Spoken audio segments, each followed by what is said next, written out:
Este dolor no es mío, Mark Walling. Libros que dejan huella, Club de Lectura. Tercera parte, Las vías de reconexión. Capítulo 12, El lenguaje nuclear de las relaciones de pareja. Tu distancia, tu dolor, a tu duelo, a tus heridas no curadas, es la distancia a tu pareja. Stephen y Andrea Levine, En brazos del amado. El mayor anhelo que tenemos muchos de nosotros es enamorarnos y tener una relación de pareja feliz. No obstante, debido al modo en que se suele expresar inconscientemente el amor en las familias, nuestra manera de amar puede consistir en compartir la infelicidad de nuestros padres y abuelos o repetir sus pautas. En este capítulo vamos a estudiar las lealtades inconscientes y las dinámicas ocultas que limitan nuestra capacidad para tener relaciones de pareja satisfactorias. Nos preguntaremos una sola cosa: ¿estamos verdaderamente disponibles para un compañero o compañera? Por mucho éxito que tengamos en la vida, por maravillosas que sean nuestras dotes de comunicación, por muchos retiros para parejas a las que hayamos asistido o por muy bien que entendamos nuestras propias pautas de evitación de la intimidad, podemos llegar a distanciarnos de la persona a la que más queremos si seguimos enredados con nuestra historia familiar. En tal caso, repetiremos inconscientemente las pautas familiares de carencia afectiva, desconfianza, ira, retraimiento, cerrazón, ausencia o abandono, y culparemos de nuestra infelicidad a nuestra pareja, cuando el verdadero origen de esa infelicidad está dentro de nosotros. Muchos de los problemas que aparecen en una relación de pareja no surgen de la pareja misma, proceden de las dinámicas que existían en nuestras familias desde mucho antes de que naciésemos nosotros siquiera. Por ejemplo, si una mujer murió al dar a luz a un hijo, la ola o las repercusiones pueden inundar de miedo e infelicidad inexplicadas a los descendientes de la familia. Es posible que las hijas y las nietas tengan miedo a casarse, pues con el matrimonio vienen los hijos y con los hijos puede venir la muerte. A primera vista, quizá digan que no les apetece casarse ni tener hijos. Tal vez afirmen que no han encontrado al hombre ideal o que tienen demasiado trabajo para atender a una familia. Pero detrás de sus quejas, su lenguaje nuclear contaría una historia distinta. Sus frases nucleares en las que resuena la historia familiar podrían decir algo así: si me caso, pueden pasar cosas terribles, podría morirme, mis hijos se quedarían sin mí, estarían solos. También pueden quedar afectados los hijos y los nietos varones de la misma familia. Quizás teman comprometerse con una mujer, pues la sexualidad de ambos podría conducir a la muerte de ella. Las frases nucleares de ellos serían algo así: podría hacer daño a alguien y sería culpa mía, no me lo perdonaría jamás. Los miedos de este tipo acechan en un segundo plano de nuestras vidas e impulsan de manera inconsciente muchas de las conductas que manifestamos y las decisiones que tomamos y que no tomamos. Una vez trabajé con un hombre llamado Seth, que se calificaba a sí mismo de servil y al que le aterrorizaba la idea de hacer una cosa mal, hecha que desilusionaría a sus personas más allegadas. Temía que, si estaban descontentas, lo rechazarían y lo abandonarían. Tenía miedo a morir solo, apartado de todos. Impulsado en secreto por este miedo, solía acceder a hacer lo que quería, lo que no quería, y a decir lo que no pensaba. Solía decir que sí cuando pensaba que no, y otras veces, como reacción a su rabia hacia las personas a las que intentaba agradar, decía que no cuando quería decir que sí. Vivía casi en una vida falsa y culpaba de su infelicidad a su esposa. Intentando huir de esa pauta, abandonó a su esposa, pero recreó la misma pauta con su pareja siguiente. Seth solo pudo encontrar la paz con una pareja cuando comprendió cómo se manifestaban sus miedos en sus relaciones personales.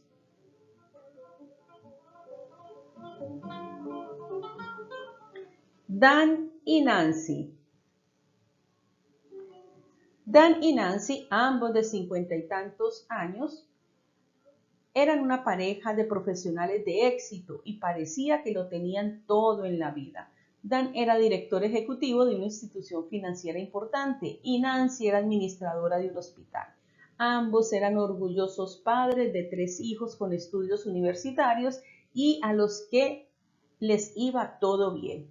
Ahora que los hijos habían dejado el nido familiar, Dan y Nancy tenían que afrontar el hecho de que se habían empañado sus ilusiones de disfrutar de un retiro dorado. Su matrimonio tenía problemas. Hace más de 6 años que no tenemos relaciones sexuales, explicaba Nancy. Vivimos como extraños. Dan había perdido el deseo sexual hacia Nancy años atrás, aunque no recordaba exactamente cuándo. Dan quería seguir casado con Nancy, pero ella no lo tenía claro a estas alturas. Ambos habían recurrido sin éxito a asesoramiento de familiares de todo tipo, civiles y religiosos. Vamos a estudiar las dificultades de la relación de pareja de Dan y Nancy desde los planteamientos del lenguaje nuclear.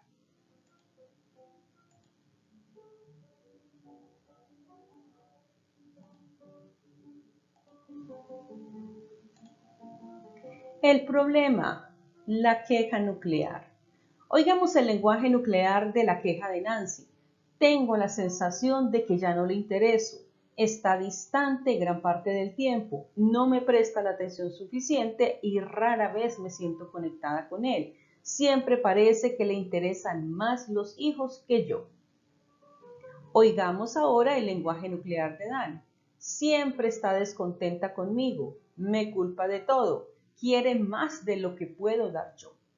A primera vista, estas palabras son un ejemplo más de las quejas comunes que solemos ver en los matrimonios, pero examinadas con mayor atención, las palabras de ambos constituían un mapa que nos conducía hacia una fuente de descontento que no se había observado. El mapa de Dan y de Nancy conducía a lo que estaba pendiente de resolver en los sistemas familiares de ambos. Para descubrir el mapa del lenguaje nuclear de un problema de pareja, recurrimos de nuevo a las 4 herramientas y hacemos 4 preguntas. A continuación, escucharemos con atención lo que desvela. Las preguntas. 1. La queja nuclear. ¿Cuál es tu mayor queja respecto a tu pareja? Esta pregunta es el punto de partida. La información que proporciona suele estar relacionada con las cuestiones no resueltas que tenemos con algunos de nuestros progenitores o con ambos. Proyectamos esas cuestiones no resueltas sobre nuestra pareja, ya seamos varón o mujer. Parece que podemos aplicar una regla general. Lo que sentimos no recibimos de nuestra madre, lo que queda por resolver en nuestra relación con ella suele preparar el terreno para lo que vivimos con nuestra pareja. Si hemos sentido que nuestra madre era distante o si hemos rechazado su amor, también será probable que nos distanciemos del amor de nuestra pareja. 2. Los descriptores nucleares. ¿Con qué adjetivos y frases describirías a tu madre y a tu padre? Con esta pregunta estamos buscando las lealtades inconscientes y los modos en que nos hemos distanciado de nuestros padres. Cuando redactamos una lista de adjetivos y de frases con las que describimos a nuestros padres, accedemos al núcleo de nuestros sentimientos más profundos. Allí podemos encontrar resentimientos y acusaciones que muchos seguimos albergando hacia nuestros padres. Cuando proyectamos nuestras inquietudes internas sobre nuestra pareja, estamos accediendo a ese mismo depósito inconsciente de experiencias de la infancia. Los descriptores nucleares nos brotan a muchos de nosotros de imágenes de la infancia en las que nos sentimos despojados o insatisfechos.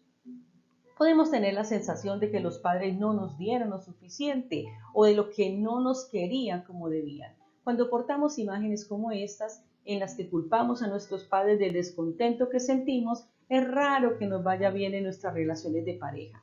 Vemos a nuestra pareja a través de una lente antigua y distorsionada, esperando desde el principio que nos privará del amor que necesitamos. 3. La frase nuclear. ¿Cuál es el peor de tus miedos? ¿Qué es lo peor que te puede pasar? Como vimos en el capítulo 8, de la respuesta a esta pregunta se deduce nuestra frase nuclear. El miedo nuclear que nos resuena desde un trauma de nuestra infancia o de nuestra historia familiar que está sin resolver. Seguramente sabrás ya a estas alturas cuál es tu frase nuclear. ¿Qué efecto puede tener tu frase nuclear en el sentido de limitar tu relación de pareja? ¿Cómo puede afectar a tu capacidad para comprometerte con un compañero sentimental? ¿Eres capaz de mantener la vulnerabilidad cuando estáis juntos o te cierras por miedo a hacerte daño? 4. El trauma nuclear. ¿Qué hechos trágicos sucedieron en tu historia familiar? Como hemos visto en capítulos anteriores, esta pregunta nos amplía el encuadre con el que vemos nuestro sistema familiar y nos permite identificar pautas transgeneracionales que afectan nuestras relaciones de pareja. Es frecuente que los problemas de una pareja procedan de las historias familiares de sus miembros. En muchos casos, los disgustos conyugales y los conflictos de pareja se pueden remontar a lo largo de varias generaciones en el genograma familiar. Tras formular cada una de estas preguntas, atendemos a las palabras dramáticas con carga emocional que surgen. Los traumas familiares suelen aparecer expresados en nuestro lenguaje verbal, donde nos aportan palabras clave y pistas significativas que nos guían hasta el origen de dichos traumas. Ahora que conocemos la estructura, vamos a escuchar una parte del lenguaje nuclear de Dan y de Nancy. A los pocos momentos de iniciar la sesión de trabajo conmigo, los dos se habían enzarzado en un bombardeo mutuo de acusaciones.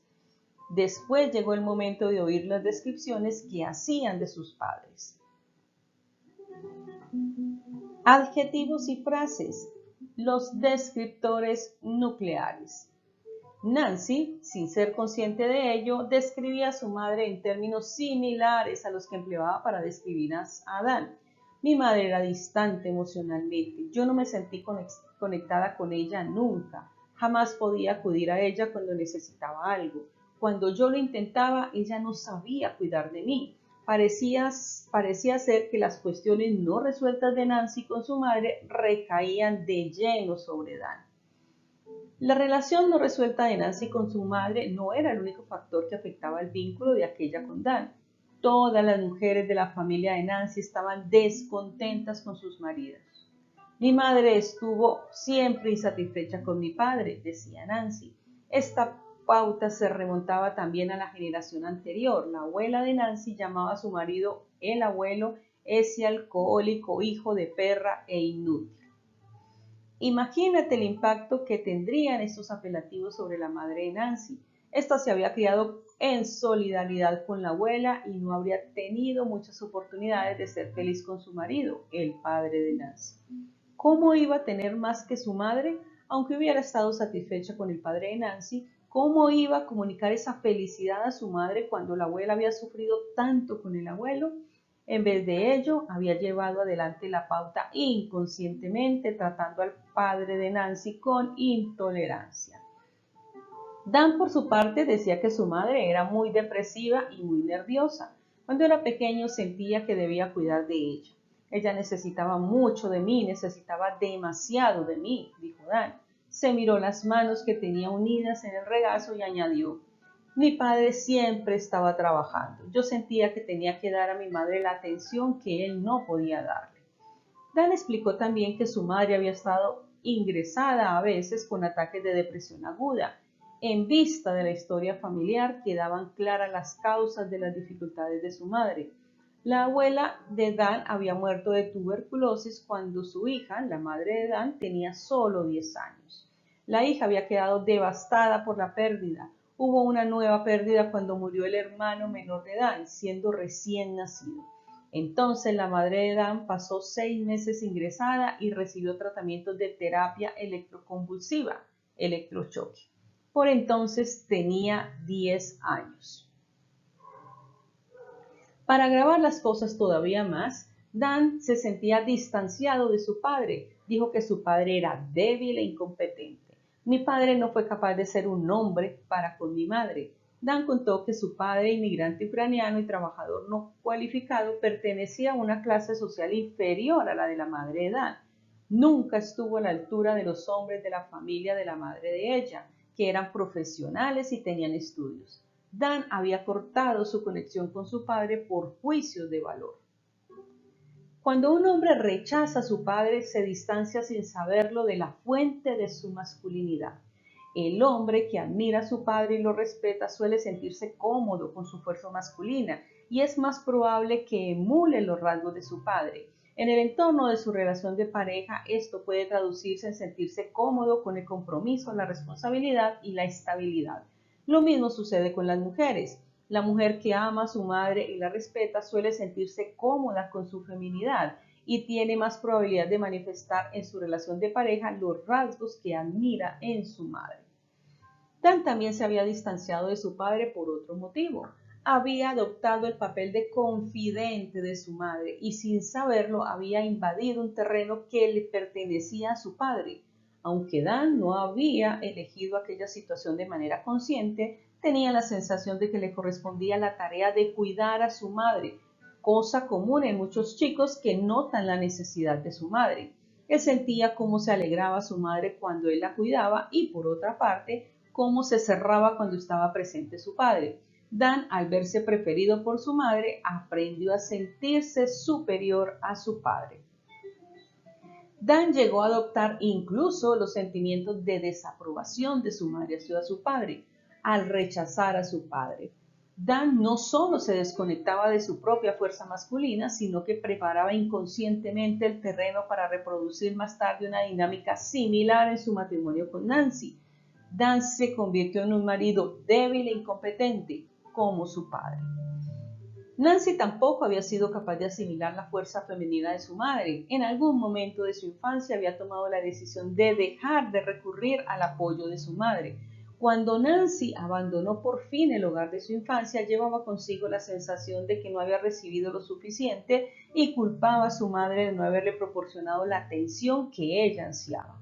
Aquella flecha de descontento apuntaría más adelante a Dan. Nancy consideraría que Dan tampoco había sido capaz de darle el apoyo que ella necesitaba.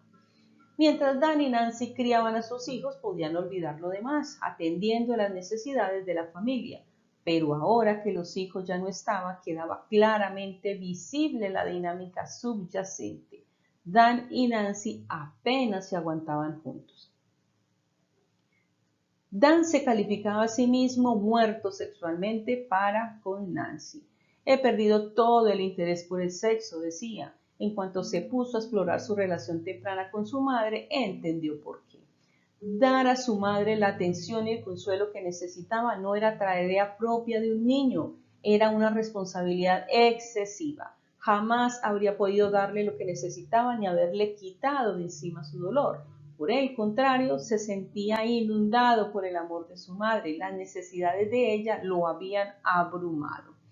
Cuando Dan se quejaba de que Nancy quería demasiado de él, en realidad no se estaba refiriendo a Nancy. Estaba hablando inconscientemente de las necesidades no cubiertas de su madre. Dan había confundido su intimidad con Nancy con la intimidad enmarañada que había vivido de niño. Se resistía hasta los deseos y necesidades más naturales de Nancy, para protegerse de lo que percibía como exigencias abrumadoras. Nancy había cerrado ante Nancy diciendo no a las peticiones de esta, aunque en realidad quería decir sí. Los problemas de Dan y Nancy se entrelazaban entre sí de una manera sincrónica. Era como si el destino los hubiera unido a los dos para que se curaran con su matrimonio. Es frecuente que las personas elijan parejas que les reactivan sus heridas. Así pueden contar con la oportunidad de ver, reconocer y sanar las partes dolorosas y reactivas de sí mismos. La pareja elegida refleja como un espejo perfecto lo que está en el núcleo de su compañero sin que ésto lo reconozca ni lo resuelva. ¿Quién mejor que Dan para aportar a Nancy el amor emocionalmente distante que ésta necesitaba para completar sus cuestiones pendientes con su madre? ¿Y quién mejor que Nancy para aliviar a Dan las carencias insaciables que habían vivido de niño para ayudarle a curar la herida que tenía con su madre? El peor de los miedos, la frase nuclear. Dan dijo que el peor miedo que tenía en la vida era el de perder a Nancy. Mi peor pesadilla sería perder a la persona que más quiero. Temo que Nancy se muera o que me deje y tener que vivir sin ella. Los ecos de esta frase nuclear se habían sentido dolorosamente en la generación anterior, cuando la madre de Dan había perdido a su vez a su madre cuando tenía 10 años. La madre de Dan había reproducido aquella experiencia de perder a la persona que más quería con la muerte de su hijo recién nacido. Aquellas pérdidas se reflejaban más tarde en el mayor de los miedos de Dan. Aunque era Dan quien portaba aquel miedo, en realidad había sido su madre quien había tenido que vivir sin las personas a las que más quería. Dan reconoció enseguida que su frase nuclear había surgido de su madre. La pauta había proseguido en la generación siguiente. Cuando Dan tenía 10 años, la misma edad que su madre cuando murió la abuela, había perdido a su madre, a la persona que más quería, durante 6 semanas cuando la ingresaron peor por lo que los médicos habían llamado una crisis nerviosa. Dan también recordaba con fechas más tempranas ocasiones en que su madre caía en depresión y dejaba de prestarle atención. En aquellas ocasiones se sentía solo y abandonado. También podía hacerse remontar a una época anterior la frase nuclear de Nancy: me quedaré atrapada en un matrimonio horrible y me sentiré sola. Estaba claro que aquella frase pertenecía a la abuela de Nancy, casada con el abuelo alcohólico al que culpaba prácticamente de todos los males de la familia. Si hubiésemos podido remontarnos a una generación más, quizás habríamos visto que la abuela de Nancy había tenido a su vez una relación difícil con su madre, o que la bisabuela reproducía una pauta similar de sentirse atrapada en un mal matrimonio con su marido. Por desgracia, se había perdido para la historia toda la información más allá de los abuelos. Pero lo más probable es que en cada generación nos encontrásemos con una niña desconectada de su madre o criada por unos padres que estaban desconectados entre sí. Cuando Nancy hubo comprendido esto, pudo elegir entre seguir repitiendo la pauta con Dan o aprovechar la oportunidad para curarla. Nancy estaba dispuesta para la curación. La historia familiar, el trauma nuclear. A nivel de sistema familiar, Dan repetía la experiencia de su padre compartiendo la sensación de castración en su matrimonio. Nancy repetía la experiencia de su madre y de su abuela sintiéndose insatisfecha con su marido. Vamos a ver los sistemas familiares de ambos. El cuadro general. Tal como nos ilustran las historias familiares de Dan y de Nancy, los conflictos de nuestras relaciones de pareja se suelen haber puesto en marcha desde mucho antes que hayamos conocido siquiera a nuestra pareja. Nancy pudo ver que la fuente de su sensación de no recibir lo suficiente no era de Dan. Aquella sensación había surgido mucho antes con su madre. Del mismo modo, Dan fue capaz de ver que Nancy no era el origen de su sensación de que una mujer le pedía demasiado. También aquella sensación había surgido mucho antes con la madre de él. Nancy comprendió también que cualquier hombre que se casara con una mujer de su familia no se sentiría apreciado. De hecho, Dan había tenido que cargar con 3 generaciones de insatisfacción conyugal en la familia de Nancy. Cuando ambos hubieran reconocido que cada uno había traído a la relación sus respectivas cuestiones no resueltas, se rompió la maldición y empezó a disolverse la nube de las culpas. Las proyecciones y las acusaciones que antes se dirigían el uno al otro, las entendían ahora en el contexto más amplio de sus historias familiares. Cuando salió a la luz el cuadro general, empezó a disolverse la ilusión de que el responsable del descontento de cada uno de los miembros de la pareja era otro. Casi de inmediato los dos se pusieron a verse mutuamente bajo una nueva luz.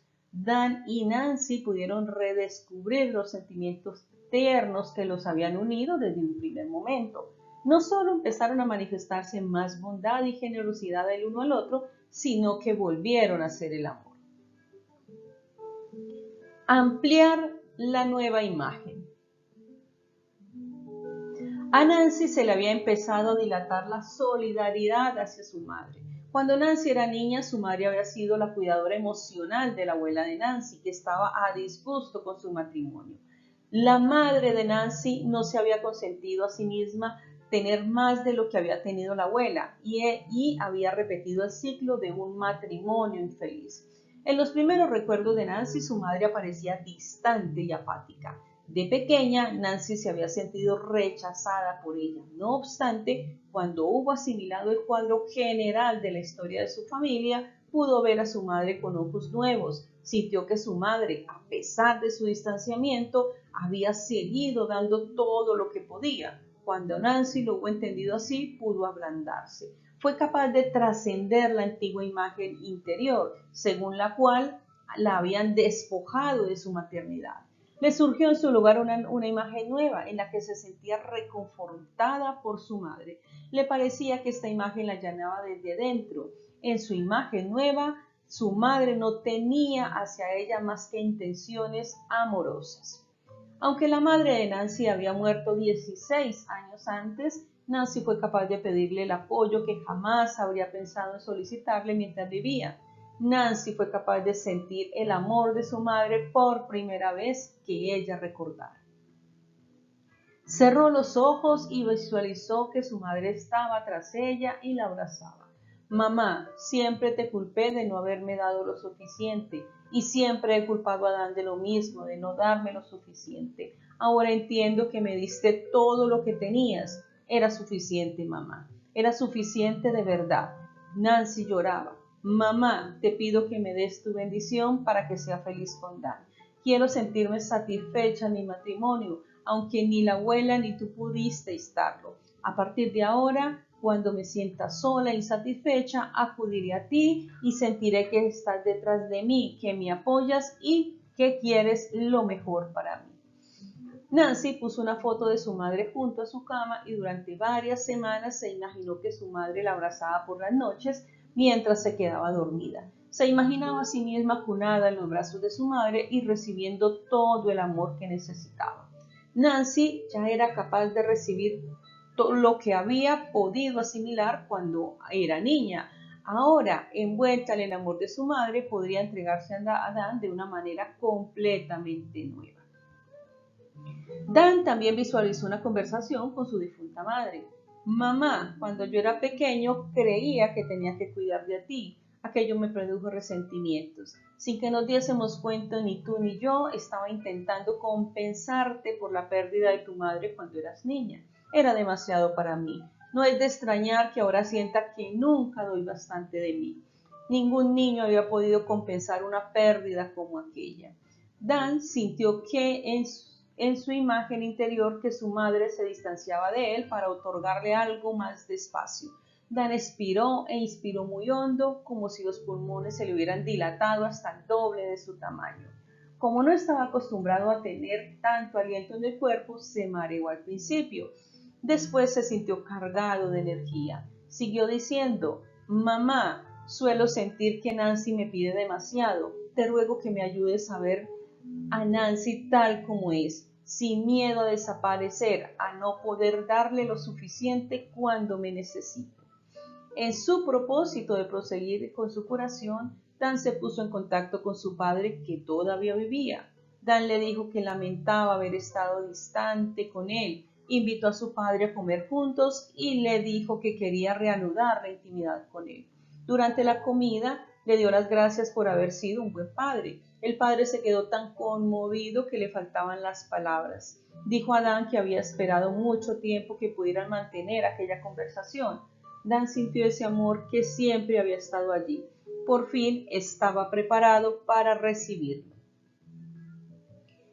Nancy sintió en Dan una fuerza nueva. De alguna manera le parecía hasta más alto. La reacción de Nancy fue automática, empezó a respetarle. Pidió a Dan que le ayudara diciendo, cuando te parezca que te estoy culpando o criticando o que estoy insatisfecha, hazme el favor de decírmelo. Te prometo que intentaré contenerlo en mí misma. Quiero ser una esposa mejor para ti. Dan respiró de nuevo hondo, el aliento le llenaba el cuerpo de una manera nueva y le llegaba hasta las zonas que había dejado cerradas cuando era niño.